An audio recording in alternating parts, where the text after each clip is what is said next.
Sejam todos muito bem-vindos a mais um vídeo da série Apologética em Defesa da Fé. No vídeo anterior, nós falamos sobre a parousia, ou seja, a segunda vinda de Jesus Cristo. Se você ainda não assistiu, assista, tá? Vai ficar mais fácil você compreender o vídeo de hoje. Os estudiosos relacionam a segunda vinda de Cristo à ideia de um milênio, um termo que aparece no capítulo 20 de Apocalipse. E concernente a este milênio, 3 escolas de pensamento foram desenvolvidas. E dentro de cada uma destas escolas, há diferenças de opinião e interpretação. Essas escolas de pensamento são chamadas de pré-milenista, amilenista e pós-milenista.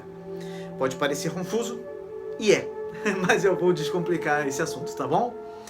É necessário que haja uma clara compreensão desse tema, tá? Sobre cada uma dessas escolas de pensamento, já que elas se relacionam com o reino de Cristo, com o seu povo. Esse tema, além de ser muito interessante, é altamente necessário. Então, nesse vídeo, além de falar sobre o milênio, eu vou falar também sobre 2 escolas de interpretação pré-milenistas, tá? O pré-milenismo histórico e o pré-milenismo dispensacionalista. E também vou falar sobre o pós-milenismo. E antes de falar sobre tudo isso, eu vou falar sobre o reino de Deus, trazendo a diferença entre a escatologia consistente, a escatologia realizada e a escatologia inaugurada. Vocês verão como isso é importante. Então, eu vou deixar para falar sobre o amilenismo, que é a posição oficial das igrejas reformadas, no próximo vídeo, tá bom? Vocês estão preparados? Se vocês já deixaram um like, fizeram um comentário, pode ser um emoji, um ok, um amém, e já compartilharam, vocês estão preparados. Mas eu tenho certeza de que a maioria ainda não fez isso. A maior parte das pessoas ainda não adquiriu esse hábito.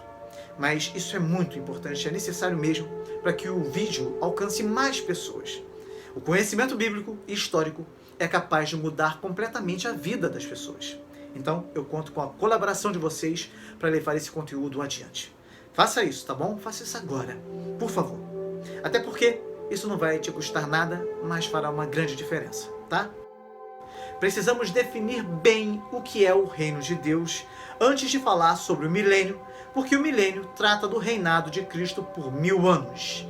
Que reinado é esse, afinal? Os judeus esperavam um Messias político, um rei que livrasse Israel do domínio do Império Romano pela força e estabelecesse um reino de paz. Quando se depararam com Jesus e seus ensinamentos de amor, ficaram decepcionados e o rejeitaram como Messias. Até porque, segundo os judeus, o Messias deveria vir apenas uma vez, sem que houvesse falhas em sua missão. A ideia de que o Messias viria mais de uma vez, como é o caso de Jesus, foi uma das razões por que os judeus rejeitaram a Cristo. Para compreender bem as razões que levaram os judeus a não acreditarem que Jesus é o Messias, assistam ao primeiro vídeo desta série, pois eu analisei a esperança da redenção messiânica ao longo da história. É um vídeo riquíssimo. Vocês compreenderão tudo o que os judeus pensam sobre Jesus. Então, o reino de Deus apresentado no Novo Testamento é bem diferente do reino esperado pelos judeus. Desde que tornou-se nação até o tempo dos Macabeus, no relato histórico do período intertestamental, Israel inúmeras vezes se viu dominado por outros reinos que o subjugavam. Por isso, então, a ideia e esperança sempre viva na mente dos judeus era a do estabelecimento de um reino definitivo e a libertação do domínio romano. No entanto, segundo a escatologia do Novo Testamento, a vinda do reino de Deus não seria assim. E diante do ensino neotestamentário, muitos começaram a considerar se esse reino seria literal ou não. Albert Schweitzer, através do pensamento desenvolvido por Johannes Weiss, considerava que o reino do qual Jesus falou não era ético, mas escatológico, vindo no fim dos tempos, sendo apocalíptico.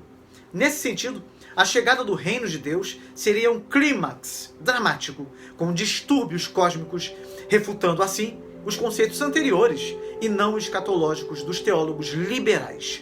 A escatologia defendida por Albert Schweitzer é chamada de escatologia consistente ou radical. Quando pensamos no reino de Deus, imaginamos um reino em que o mal é desfeito, a justiça e o juízo divino são aplicados, a paz é estabelecida, pois afinal de contas, o reino é de Deus e assim deve ter um caráter justo. Por isso, F.F. Bruce afirmou que a pregação de Jesus, resumida em Marcos 1,15, o tempo está cumprido e o reino de Deus está próximo, arrependei-vos e crede no Evangelho, declara o cumprimento da visão de Daniel 7, versículo 22. E veio o tempo em que os santos possuíram o reino. Bruce disse ainda que, em certo sentido, o reino já estava presente no ministério de Jesus. Se, porém, eu expulso os demônios pelo dedo de Deus, certamente é chegado o reino de Deus sobre vós. Palavras do próprio Cristo em Lucas 11, versículo 20 e Mateus 12, versículo 28. Mas, em outro sentido, o reino ainda estava no futuro, pois o próprio Cristo ensinou os seus discípulos a orar: venha o teu reino. Lucas 11, versículo 2. É muito importante compreender isso, porque se por um lado Albert Schweitzer não estava inteiramente certo ao afirmar que o reino de Deus seria um evento futuro, por outro lado, C.H. Dodd, o autor cujos escritos propagaram a escatologia realizada, também estava equivocado em defender que o reino de Deus não seria futuro, mas que já havia chegado com a primeira vinda de Jesus. Hoje sabemos que essas duas posições não expressam toda a verdade, mas apenas parte dela. O reino de Deus, na verdade, já começou a ser implantado entre os homens, como disse Jesus. Depois leiam os textos mencionados aqui, tá bom?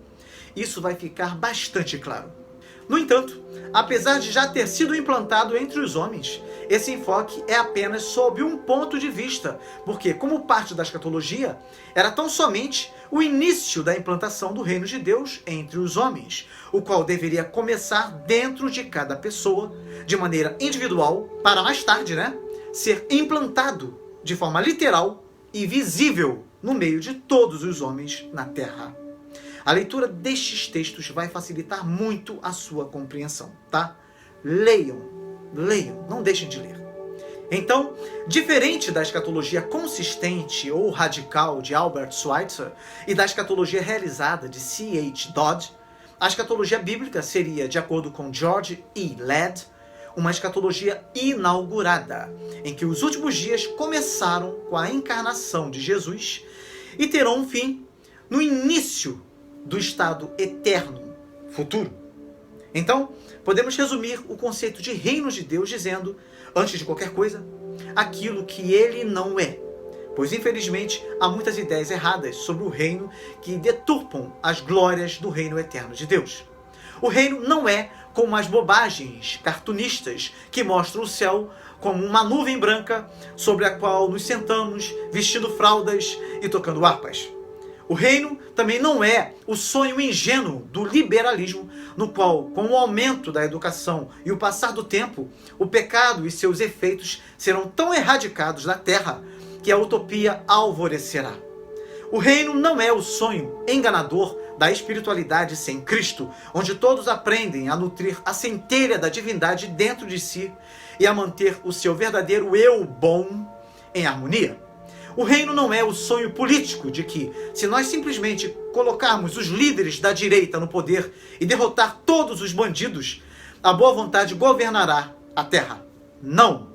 O reino de Deus é o resultado da missão de Deus para resgatar e renovar sua criação arruinada pelo pecado. O reino de Deus é sobre Jesus, o nosso rei, estabelecendo o seu governo e reinando sobre toda a criação, derrotando os poderes humanos e angélicos do mal, trazendo ordem a tudo, decretando a justiça e sendo adorado como Senhor. O reino é tanto uma viagem como um destino, tanto uma operação de resgate nesse mundo quebrado, como um resultado perfeito na nova terra por vir. Ambos já iniciados e ainda não finalizados. Ou seja, há uma tensão até que tudo se cumpra. E isso é o que alguns chamam de já, mas ainda não. Ou seja, o reino já foi implantado, mas ainda não foi estabelecido de forma completa. Isso só acontecerá no estado eterno, que será inaugurado após o juízo final. Nós falaremos sobre isso mais adiante. Eu quero começar já dizendo que eu não tenho a pretensão de esgotar o assunto sobre o milênio, até porque dentro de cada escola de pensamento há diferentes opiniões de teólogos de peso. E é importante considerar que quando se trata de profecias, não há ninguém neste mundo com autoridade vinda de Deus para explicar sem margens de erros os acontecimentos futuros. A profecia está selada. É verdade que o Senhor Deus não fará coisa alguma sem primeiro revelar o seu segredo aos seus servos, os profetas, conforme Amós 3, versículo 7. Veja também Gênesis 18, versículo 17, tá bom? Também é verdade que as coisas reveladas pertencem a nós e a nossos filhos para sempre. Porém, as coisas encobertas pertencem ao Senhor nosso Deus. E não nos compete conhecer os tempos ou épocas que o Pai reservou por sua exclusiva autoridade. Devemos nos lembrar das palavras de Jesus. A respeito daquele dia e hora, ninguém sabe, nem os anjos dos céus, nem o Filho, senão somente o Pai. Com estas coisas em mente, devemos percorrer o caminho das profecias com muito cuidado e humildade. Porém, não devemos nos desanimar, pois nos foi dado o privilégio e também o dever de estudá-las. Portanto, ao nos dirigirmos às profecias como crentes, é nosso dever decidir qual sistema hermenêutico vamos adotar. Se é amilenismo, pós-milenismo ou pré-milenismo. Entretanto, não devemos fazê-lo com arrogância, achando que estamos livres de erros. Deus só revela seus segredos àqueles que se humilham perante Ele. Quando fizermos nossas escolhas, não devemos desprezar nossos irmãos em Cristo que adotam sistemas diferentes. Portanto, cabe aqui o velho, mas bem apropriado axioma cristão: unidade no essencial, tolerância no secundário e amor em tudo. A palavra milênio significa 1000 anos. O termo bíblico vem de Apocalipse 20, versículos de 1 a 6, onde a expressão 1000 anos aparece 6 vezes. Esse capítulo foi interpretado versículo por versículo na série Apocalipse. Caso tenha oportunidade, assista a este vídeo.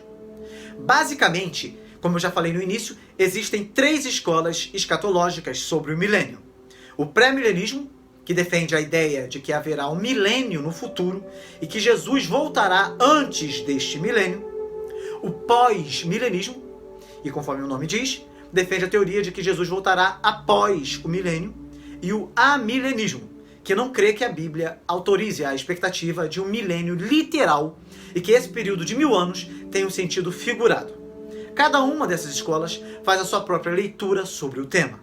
Os estudiosos são unânimes em afirmar que as diferentes interpretações sobre o milênio começam a partir da metodologia aplicada na interpretação dos textos escatológicos e apocalípticos. Quanto ao método de interpretação, existem os que interpretam a Bíblia de forma literal, como se os textos fossem verdadeiras equações matemáticas. Daí eles estabelecem datas, tentando calcular da maneira mais acurada possível os eventos futuros, da maneira mais literal possível. E aqueles que consideram a interpretação simbólica mais adequada, e outros preferem espiritualizar o texto, dando significado diverso ao fazer inserções inapropriadas.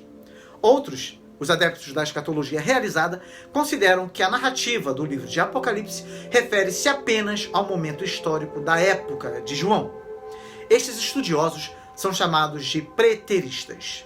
É importante frisar que, embora haja divergências entre essas correntes milenistas, elas concordam nos diferentes pontos. Jesus Cristo voltará, Cristo julgará os vivos e os mortos ressuscitarão para serem julgados, os salvos entrarão na felicidade eterna, ao passo que os ímpios, os rebeldes, serão condenados ao sofrimento eterno no lago de fogo, e que Deus haverá de triunfar sobre tudo e todos no final dos tempos.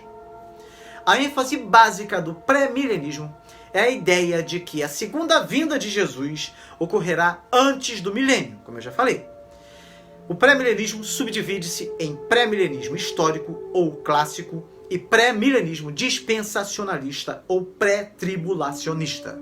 O pré-milenismo, como eu já falei no vídeo anterior, tem suas origens na igreja primitiva, sendo um dos conceitos escatológicos dos primeiros séculos, e contava também com o apoio da autoridade patrística, pois muitos pais da igreja defenderam o pré-milenismo. Papias, Irineu, Justino Marte, Tertuliano, Hipólito, Metódio, Comodiano, Lactâncio. Eu vou trazer alguns textos destes pais da igreja, tá? De alguns deles, já. A igreja primitiva acreditava que os 1000 anos de Apocalipse seria introduzido de modo escatológico e futurista. Este reino era retratado de modo bastante vívido, o que deu origem ao quiliasmo, que teve o seu apogeu no 2º e 3º século.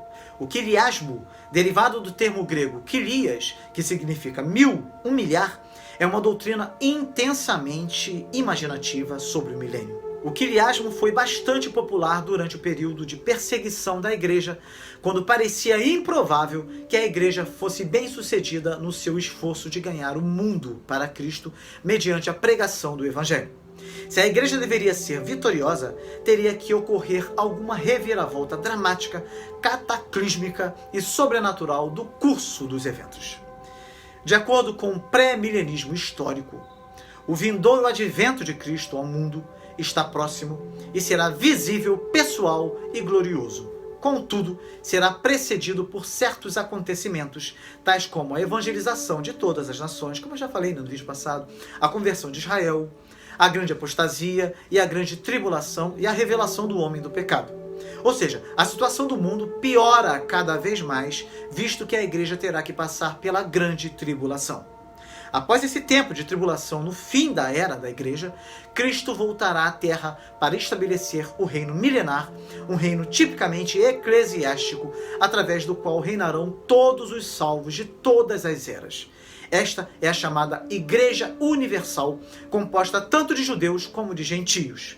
Fica claro, então, que para os pré-milenistas históricos, a igreja é o Israel de Deus, mencionado por Paulo em Gálatas 6, versículo 16. Não há nenhuma distinção entre Israel e igreja hoje, e do mesmo modo não haverá no milênio.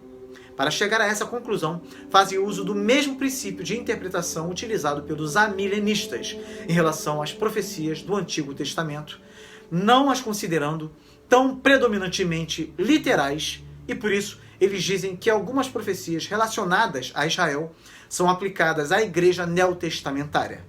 Desse modo, creem os pré-milenistas históricos que certas profecias estão se cumprindo hoje na história da igreja, porque para eles Israel é a igreja do Antigo Testamento e a igreja do Novo Testamento é o novo Israel de Deus. Portanto, essa volta de Cristo, que é chamada de segunda vinda, será um evento grandioso, único, extraordinário e glorioso, que será acompanhado por vários outros impostos à igreja e ao mundo. Os santos que já faleceram serão ressuscitados, seus corpos serão reunidos aos seus espíritos, e os que estiverem vivos serão transformados e juntos serão transladados para encontrarem-se com o Senhor em sua vinda. Ou seja, os crentes que tiverem ressuscitado dos mortos e os que estiverem sobre a terra, quando Cristo retornar, receberão corpos glorificados que nunca morrerão. E nestes corpos glorificados, eles viverão sobre a terra e reinarão com Cristo por 1000 anos. O anticristo e os seus aliados perversos serão mortos, e Israel, o antigo povo de Deus, se arrependerá, será salvo e será restabelecido na Terra Santa. Então, o reino de Deus, predito pelos profetas, será estabelecido no mundo transformado por um período de 1000 anos. Alguns pré-milenistas entendem que esses 1000 anos, são literais, e outros acreditam que eles simbolizam um longo período de tempo. Durante esse tempo, Cristo estará fisicamente presente na terra com o seu corpo ressurreto e reinará como rei sobre toda a terra junto com o seu povo.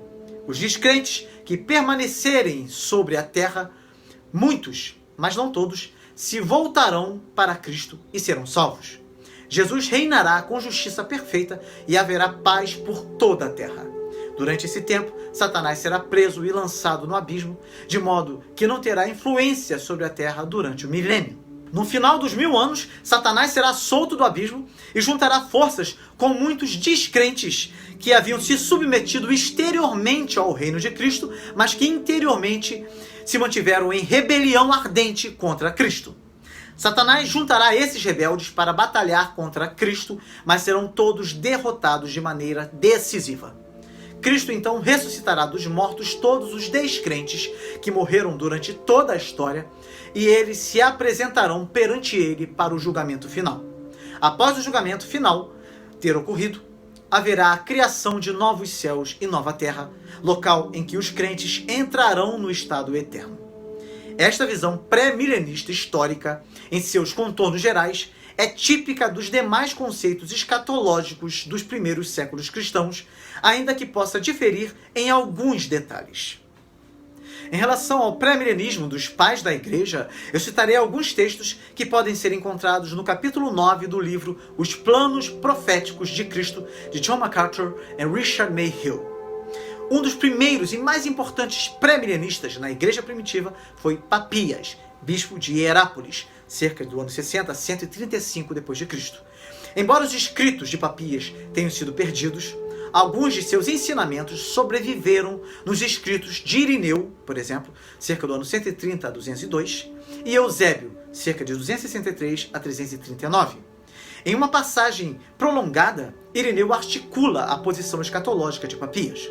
A bênção que é predita nas profecias pertence sem dúvida aos tempos do reino, quando os justos irão ressuscitar dos mortos e do reino, e a criação que se renova e se liberta trará o orvalho do céu e a fertilidade do solo e a abundância de alimentos de todos os tipos. Assim, os anciãos que viram João, o discípulo do Senhor, lembraram de ouvi-lo dizer como o Senhor os usou para ensinar sobre aqueles tempos, dizendo: os dias estão chegando, quando a vinha brotará, cada uma, como também os frutos restantes, sementes e vegetação irão produzir em proporções semelhantes. E todos os animais que comem esse alimento tirado da terra virão estar em paz e harmonia uns com os outros, produzindo em completa submissão aos seres humanos. Papias, bem como um antigo homem, aquele que ouviu João e era companheiro de Policarpo, dá um relato escrito destas coisas no quarto de seus livros. Eusébio, historiador da igreja do século IV, da mesma forma registrou o ponto de vista pré-milenista de Papias. Em sua História Eclesiástica, Eusébio escreveu: este Papias, sobre quem acabamos de discutir, reconhece que recebeu as palavras dos apóstolos por meio daqueles que tinham sido seus seguidores e indica que ele próprio havia escutado Aristion e João, o presbítero. E assim, ele os lembra pelos nomes e em seus livros ele apresenta as tradições que eles repassaram. Entre essas coisas, ele diz que depois da ressurreição dos mortos, haverá um período de 1000 anos durante o qual o reino de Cristo existirá de forma tangível aqui nesta mesma terra. É provável que as informações de Papias derivam diretamente do apóstolo João, ou pelo menos a partir das conversas diretas com João. O proeminente apologista do século II, Justino, cerca do ano 100 a 165 d.C., também sustentou uma perspectiva pré-milenista. Justino é considerado o mais importante dos apologistas gregos do segundo século e uma das personalidades mais nobres da literatura cristã primitiva. Em seu diálogo com o judeu Trifon, Justino enfatizou que ele interpretou as promessas milenares dos profetas do Antigo Testamento de uma forma literal. Eu e outros que somos cristãos de direito e de espírito em todos os pontos, estamos certos de que haverá uma ressurreição dos mortos e um tempo de 1000 anos em Jerusalém, que então será construída, adornada e ampliada, exatamente como os profetas Ezequiel, Isaías e muitos outros declaram. Temos percebido, por outro lado, que a expressão "o dia do Senhor é como 1000 anos" está relacionada com esse assunto. E mais, havia um certo homem conosco, cujo nome era João, um dos apóstolos de Cristo, que profetizou por meio de uma revelação feita diretamente a ele, que aqueles que acreditaram em nosso Cristo habitarão 1000 anos em Jerusalém e que posteriormente o general e, em suma, a ressurreição eterna e o julgamento de todos os homens teriam igualmente lugar neste cenário. Opiniões semelhantes foram sustentadas por Irineu, bispo de Lyon, que foi exposto aos ensinamentos de Policarpo, o discípulo de João.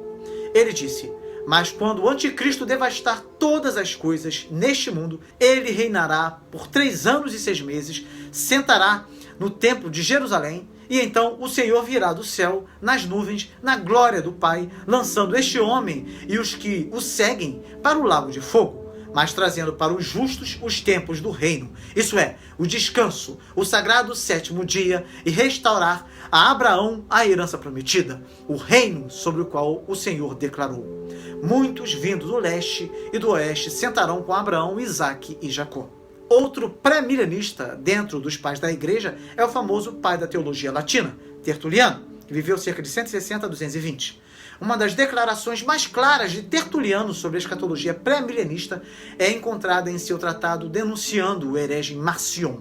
Lá ele escreveu: nós confessamos que um reino terreno está prometido para nós, embora antes do céu, apenas em outro estado de existência, na medida em que será depois da ressurreição por 1000 anos na cidade divinamente construída de Jerusalém, que desce do céu, que o apóstolo chama também de a nossa mãe de cima, e ao declarar que a nossa politeuma, ou cidadania, está nos céus, assim ele afirma claramente que ela é realmente uma cidade que está no céu. Nisso, tanto Ezequiel teve conhecimento, como o apóstolo João contemplou.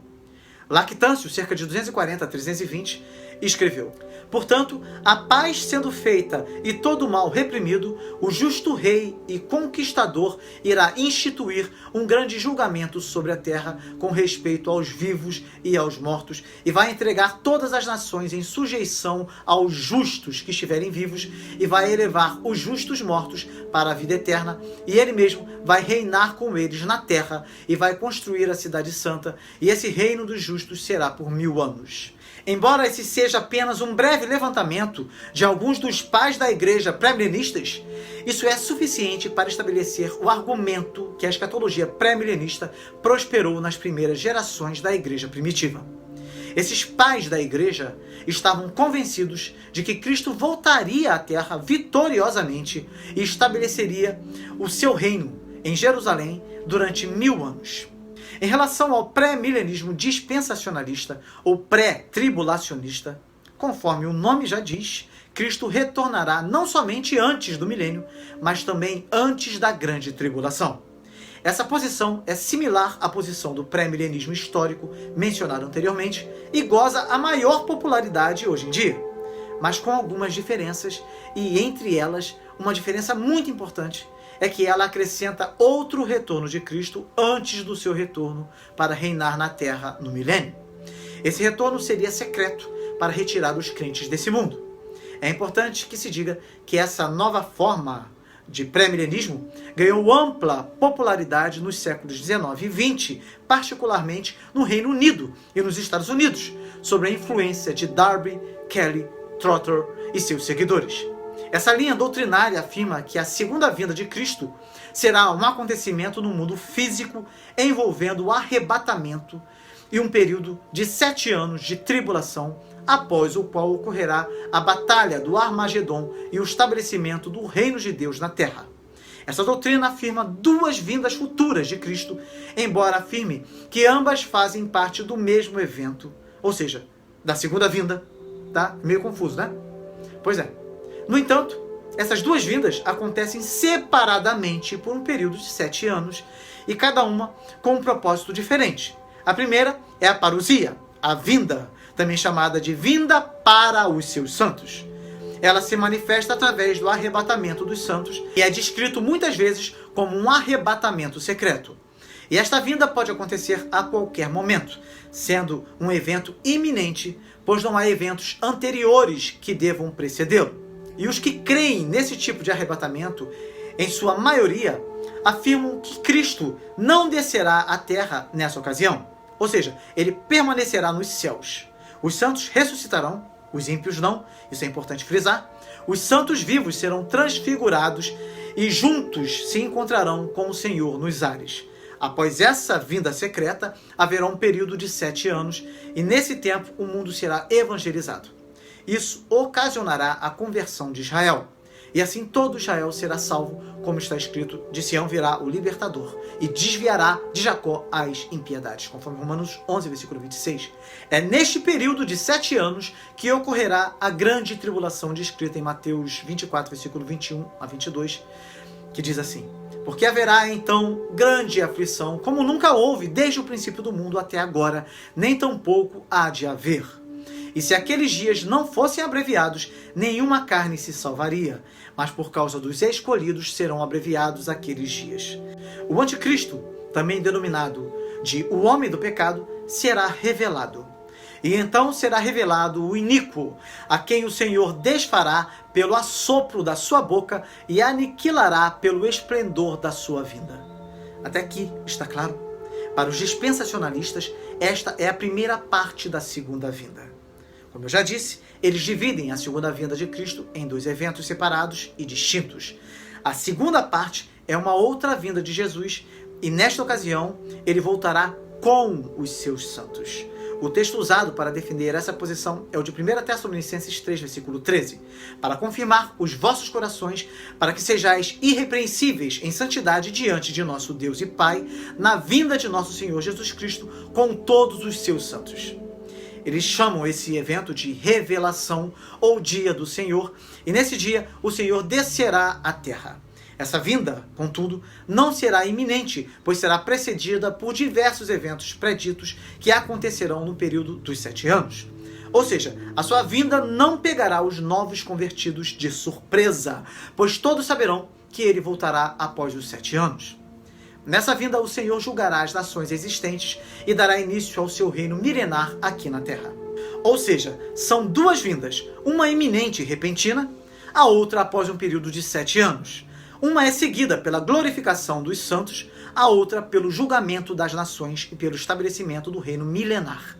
Após o período milenar, haverá uma rebelião, resultando na derrota de Satanás e suas forças, e então virá a ressurreição dos descrentes, o juízo final e o começo do estado eterno. Esse tipo de pré-milenismo é chamado de dispensacionalista porque considera a era do milênio como sendo a última dispensação criada por Deus. E só para esclarecer, uma dispensação é o período de tempo que expressa o ponto de vista divino sobre a história humana. Em outras palavras, dispensações são categorias da história humana. O sumário divino da história, a interpretação divina da história humana. Atualmente estaríamos vivendo a dispensação da graça ou a era da igreja. No milênio, teríamos a dispensação do reino ou a era do milênio.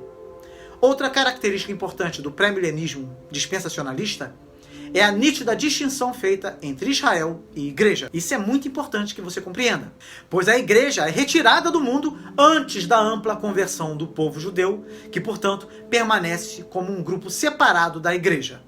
Eles também dão preferência à interpretação literal das profecias bíblicas, especialmente as profecias do Antigo Testamento com relação a Israel, afirmando que as profecias das bênçãos futuras de Deus para Israel serão cumpridas entre os judeus e que, dessa forma, não devem ser espiritualizadas no sentido de serem aplicadas à igreja. Outra corrente milenista é o pós-milenismo, que surgiu durante os séculos XVI e XVII através do ensino de alguns teólogos reformados da Holanda e alcançou maior expressão a partir do século XVIII com o advento do iluminismo. Atualmente, esta posição não possui muita expressão no meio evangélico. A ênfase do pós-milenismo é a ideia de que a segunda vinda de Jesus ocorrerá após o milênio, ou seja, essa posição é totalmente oposta ao pré-milenismo, né? Os pós-milenistas acreditam que o progresso do evangelho e o crescimento da igreja se dará gradativamente, de modo que uma porção cada vez maior da população do mundo será composta de cristãos. Como resultado, haverá influências cristãs significativas na sociedade, que funcionará cada vez mais de acordo com os padrões de Deus, e gradualmente a era milenar de paz e de justiça ocorrerá na Terra. Esse milênio durará por um longo período de tempo, não necessariamente 1000 anos literais, e finalmente, no fim desse período, Cristo retornará à Terra, crentes e descrentes serão ressuscitados, o julgamento final ocorrerá e haverá um novo céu e uma nova terra. Então entraremos no estado eterno. Então vejam só, é fácil perceber que a característica principal do pós-milenismo é seu otimismo a respeito do poder do evangelho de mudar vidas e de produzir o bem em grande escala no mundo. A crença do pós-milenismo tende a aumentar em tempos em que a igreja está experimentando um grande reavivamento, quando há uma ausência de guerra e de conflitos internacionais, e quando parece que um grande progresso está sendo feito na vitória sobre o mal e sobre o sofrimento no mundo. Então, como o mundo passou por muito sofrimento em séculos recentes, incluindo 2 guerras mundiais, o pós-milenismo perdeu a sua força, é claro. Eu termino esse vídeo destacando uma diferença muito grande entre os pré-milenistas e os pós-milenistas. Os pré-milenistas falam a respeito da terra renovada, com Cristo, fisicamente aqui, presente entre nós, governando como rei, junto com os crentes glorificados com corpos ressurretos. Os pós-milenistas não consideram que a terra será renovada, ou que os santos serão glorificados, ou que Cristo estará presente de forma corporal para reinar. Para eles, isso só acontecerá após o retorno de Cristo para a inauguração do estado eterno. Ou seja, para os pós-milenistas, o milênio nada mais é do que um longo período em que a terra será evangelizada ao ponto de haver muitos cristãos influenciando a sociedade, tá? E, portanto, quando falamos então sobre o milênio, é importante ter em mente que essa discussão não se trata apenas sobre a ordem em que os eventos aparecem, mas também sobre a própria natureza desses eventos e desse período de tempo. No próximo vídeo, eu falarei sobre a corrente que é a mais aceita pela Igreja Reformada e que está implícita nos credos históricos primitivos do cristianismo, sendo também a posição das confissões reformadas, o amilenismo. Não perca! Diga o que você achou desse vídeo, se você considera que esse conteúdo é relevante e deseja contribuir com esse ministério, é só fazer um Pix de qualquer valor usando o QR Code que está aparecendo agora na tela ou o código Pix colocado na tela e também na descrição desse vídeo. Aproveite para compartilhar esse vídeo para que mais pessoas possam conhecer melhor a Bíblia. Ajudem-me a levar a palavra de Deus para mais pessoas. Que Deus te abençoe muito e até o próximo vídeo com a graça de Deus.